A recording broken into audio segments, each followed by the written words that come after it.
여러분들이 가장 소중히 여기는 것이 무엇입니까? 사람들은 표현하기를 내 재산 목록 1호야, 2호야, 3호야 그렇게 표현을 하는데요, 내 이 재산 목록 1호, 2호, 3호도 나이가 먹고 세월이 가면 이 바뀌어져 가는 것을 볼 수가 있습니다. 제가 고등학교 때는 기타를 치고 노래를 많이 불렀어요. 그래서 기타를 갖는 것이 소원이어서 몇 달 용돈을 아껴서 이 기타를 구입했습니다. 얼마나 좋은지 지금도 기억이 나는데, 이 오렌지 컬러의 아주 예쁜 클래식 기타였어요. 얼마나 좋아했는가 하면 잘 때 끌어안고 잤어요. 네, 그 정도로 재산 목록이다 그렇게 생각을 했습니다. 그리고 나서 선교지에 가게 되니까 이제 또 새로운 재산이 뭐였는가? 카메라였어요. 그 당시만 해도 이 리얼 필름을 사용하는, 그리고 사진을 찍어서 보내면 한국의 미션 월드라든지 이 매거진에 사진이 게재되고 그러니까 뭐 열심을 가지고 찍었는데 뭐 필름 한두 통 쓰겠습니까? 그러니 아주 제 아내가 혀를 차고 아주 싫어했어요. 그래도 저는 그 카메라가 너무 좋았고요. 그런가 하면 사역을 감당할 때 산속이라 차가 들어가지 못하니 오토바이를 주로 사용했는데 산악용 오토바이였죠. 그러다가 하나님께서 은혜 주셔서 사륜구동 찝차를 얻게 되었으니 뭐 하늘을 날 듯 좋아하고 기뻐하고, 관리하기 위하여 뭐 타이어는 수도 없이 바꿨습니다마는 비포장 산악길이니까 그랬죠.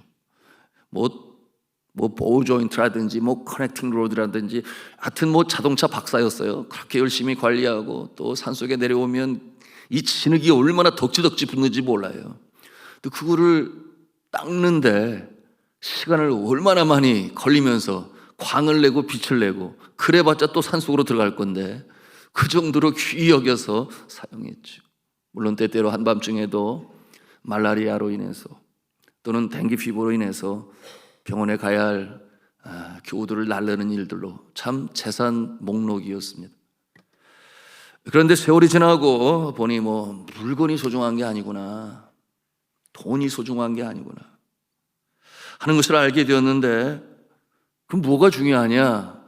시간이 지나면서 재산 목록은 곧 사람이구나 하는 것을 깨달아 알게 되었습니다.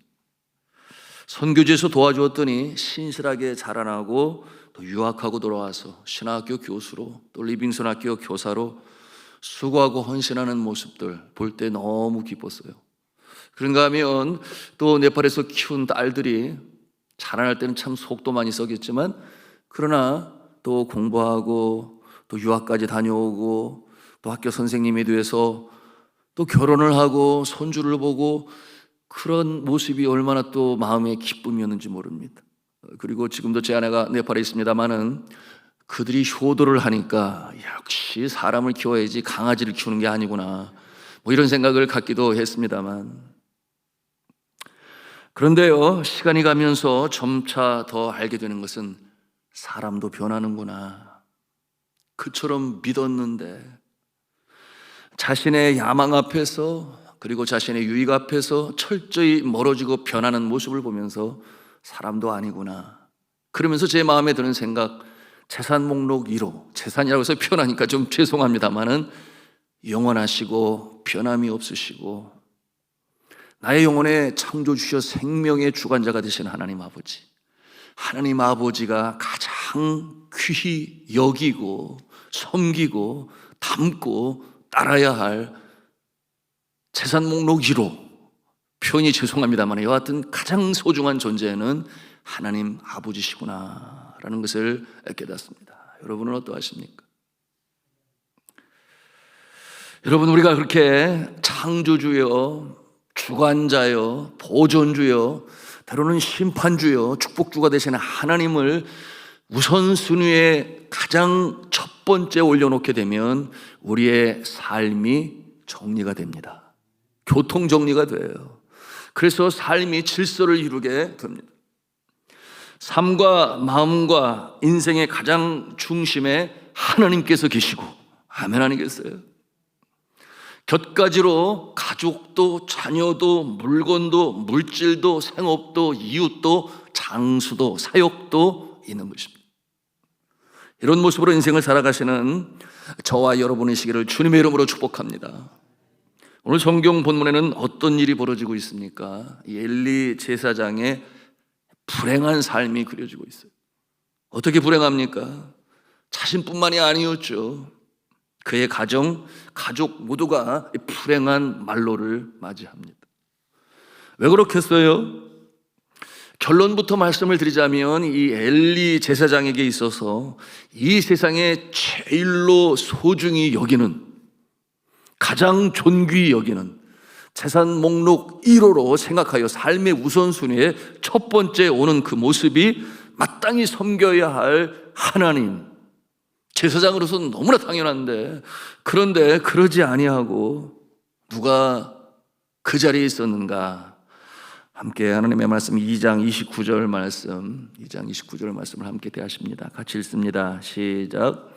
너희는 어찌하여 내가 내 처소에서 명령한 내 재물과 예물을 밟으며 내 아들들을 나보다 더 중히 여겨 내 백성 이스라엘이 드리는 가장 좋은 것으로 너희들을 살찌게 하느냐?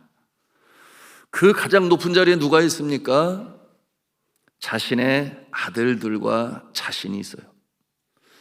하나님께서 아들뿐만 아니라 또한 엘리 제사장을 포함해서 너희들을 살찌게 하느냐, 이렇게 책망의 어조로 물으세요. 지적하고 있습니다.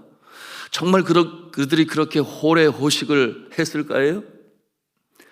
구체적인 내용은 나오지 않지만 짐승 제물 중에 가장 좋은 것으로 취하고 먹다 보니 몸이 비대해졌다. 엘리 제사장이 죽을 때 의자에 앉은 채로 이 의자가 넘어가서 목이 부러져 죽었다 그랬습니다. 그때 그 이유 중에 하나가 무엇인가? 4장 18절에 가서 보게 되니 나이가 많고 비대한 까닭이라. 나이가 많고 비대한 까닭이라. 연로하니 몸을 가누기도 어려운데 너무 비대했던 것이죠. 얼마나 두렵고 떨리는 일이 벌어졌습니까?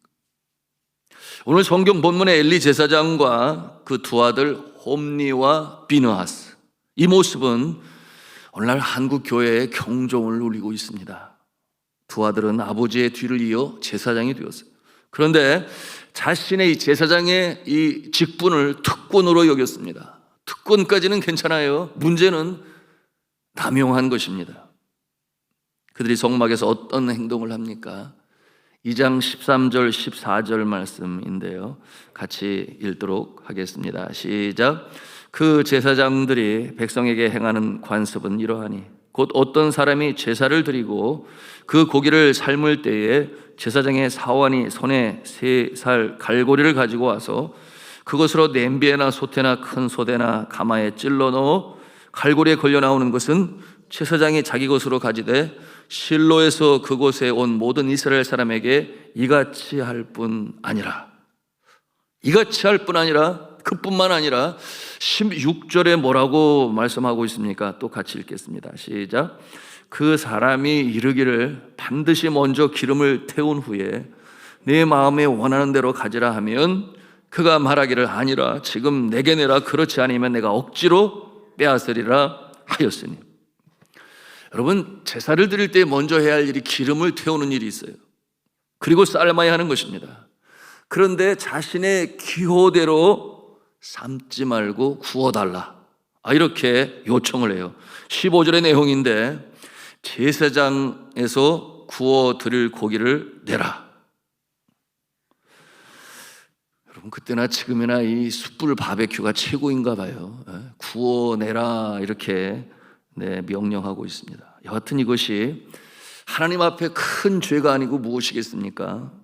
17절에 보니 이 소년들의 죄가 여호와 앞에 심히 크면 그들이 여호와의 제사를 멸시함이었더라 그랬어요. 말씀에서 보면 아직 어려서 그러지 이렇게 생각할 수 있으나, 여기에서 이 소년이라는 단어는 영어 성경에는 영맨으로 표현을 했어요. 12절과 13절에 보면 이미 이 자녀들은 장성한 자들이었습니다. 이 장성한 청년들의 모습이었다는 모습이죠. 22절에 가보시면 그들이 장성한 자들임을 금방 알 수 있는데 뭐라고 했는가 하면 그들이 회막문에서 수종드는 여인들과 동침을 하였다. 어느 시대를 막론하고 하나님 앞에 이 제사 그리고 신약 시대의 예배 아니겠습니까? 네, 두렵고 떨리는 마음으로 이 예배를 드려야 하는 것인데요, 신령과 진정으로 예배할 수 있어야 하는데 예배를 이런 식으로 드리는 자, 제사를 멸시하였다 그랬습니다. 하나님께서 어떻게 심판하실지 몰라요. 그러므로 우리는 예배를 잘 드려야 합니다. 두렵고 떨리는 마음으로 주 앞에 예배 드려야 합니다. 이 제사를 멸시하는 이 옴니와 비나스, 그 결말이 어떠합니까? 이미 하나님께서는 그들의 그 악한 모습을 보시고 복을 거두셨어요. 그 결말이 어떠한지 심판으로 이어지는 그 내용인데 25절 말씀에 예언처럼 말씀하고 있어요. 한번 같이 또 2장 25절 있습니다. 시작. 사람이 사람에게 범죄하면 하나님이 심판하시려니와 만일 사람이 여호와께 범죄하면 누가 그를 위하여 간구하겠느냐 하되 그들이 자기 아버지의 말을 듣지 아니하였으니 이는 여호와께서 그들을 죽이기로 뜻하셨음이더라. 하나님께서 그 악한 모습을 보시고 심판하시기로 작정하신 것입니다. 그러니 아버지가 뭐라고 말을 해도 듣지를 아니해요. 그 결과는 너무나 슬프지 않습니까? 블레셋 족속이 쳐들어왔어요. 전쟁이 시작되자 전세가 불리한 이스라엘 백성들은 이 언약궤를 가지고 나가면 승리할 것이다, 그렇게 생각을 합니다. 그래서 이스라엘 군대의 요청대로 이 실로에 있는 언약궤를 가지고 나가도록 허락을 하지요. 그리고 이 전쟁터에 누가 있었는가? 홈리와 비느하스가 있었습니다. 이 제사장의 아들들은 그 전쟁에서 죽임을 면치 못합니다. 뿐만 아니었죠. 언약궤를 블레셋 군대에 뺏기고 마는 너무나 비참한 상황 가운데 이르게 되었습니다. 나중에 이 소식을 들은 연로한 엘리 제사장은 그 소식에 너무 놀라서 의자에 앉은 채로 의자가 뒤로 넘어가 목이 부러져 죽게 되었습니다. 그의 며느리는 임신하였지만 자신의 남편이 죽었다는 소식, 그리고 그의 아버지, 시아버지 엘리 제사장이 죽었다는 소식에 충격을 받고 해산이 시작되었어요. 난산 가운데 이 아내된 자는 죽었고, 그리고 이제 자녀는 출산하였는데 그가 죽으면서 남긴 말이 있습니다. 아들의 이름이 뭐냐? 이가봇이라. 이가봇이라 불러라. 그 뜻이 무슨 뜻이냐 하면 영광이 이스라엘에서 떠났다, 그런 뜻의 이름입니다. 또한 그 집안에 장수의 복을 거두셨다 그랬어요. 모두가 단명으로 세상을 떠나게 되었는데요, 후손들이 젊은 나이에 죽게 되었습니다. 그것이 이제 33절 말씀 후반부에 기록이 되어 있습니다. 뭐라고 그랬어요? 내 집에서 출산하는 모든 자가 젊어서 죽으리라. 자, 말씀을 정리하겠습니다. 엘리 제사장과 그의 자녀들의 사건을 통해서 우리가 배우는 영적 교훈은 이렇게 해야 되겠다라기보다는 이렇게 해서는 아니 되겠다 하는 교훈을 우리에게 주고 있는데요, 여러분, 우리가 배울 수 있는 영적 교훈 첫 번째는 우리의 마음에 가장 중심 그 자리에 누가 있어야 하는가? 물질이 아니요, 내가 아니요, 사람이 아니요, 자녀가 아니라 바로 여호와 하나님 아버지가 그 중심에 있어야 하겠습니다. 그런 걸 우리가 모셔드리고 그리고 섬겨야 하는 것인데, 오늘 엘리 제사장이 그 중심에 그의 자녀들이 있었습니다. 자녀가 우상이 되면 안 된다고 하는 것이죠. 어릴 때 아이들을 우상으로 두니 제대로 하나님의 말씀으로 양육하지 못했던 것입니다. 두 번째로 배우는 교훈은 30절 후반부에 있는 내용인데요, 나를 존중히 여기는 자를 내가 존중히 여기고 나를 멸시하는 자를 내가 경멸하리라, 그렇게 말씀하고 있습니다. 여러분, 우리가 하나님을 존중히 여기고 귀히 여겨 그를 경배하고 찬송하며 높이며 따를 때 하나님께서 우리를 존귀히 여겨주시는 줄로 믿으시기를 바랍니다. 귀하게 여기셔서 우리를 축복의 통로로 삼으시고 산 위의 동리가 되고 동경의 등불이 되고 어둠을 밝히는 일에 우리를 사용하시니, 뜻이 하늘에서 같이 이 땅에 이루어지는 일에 우리를 귀하게 사용하신다. 여러분, 이와 같은 복이 저와 여러분에게 있기를 주님의 이름으로 축복합니다. 마지막 세 번째, 어쩌면 이것이 가장 중요한지 모르겠어요. 뭐라고 그랬는가 하면 여호와를 알자, 더 힘써 알자, 이와 같은 내용입니다. 2장 12절에 뭐라고 말씀합니까? 엘리의 아들들은 행실이 나빠 여호와를 알지 못하더라. 어떻게 이런 일이 벌어질 수가 있겠습니까? 제사장의 아들들인데 말이죠. 제사장이 있는 성막에서 성장한 그들임에도 불구하고 하나님을 제대로 알지를 못해요. 이와 같은 모습을 형식적인 신앙이라 우리가 이렇게 표현할 수 있겠는데요, 그 결과는 비극이었던 것입니다.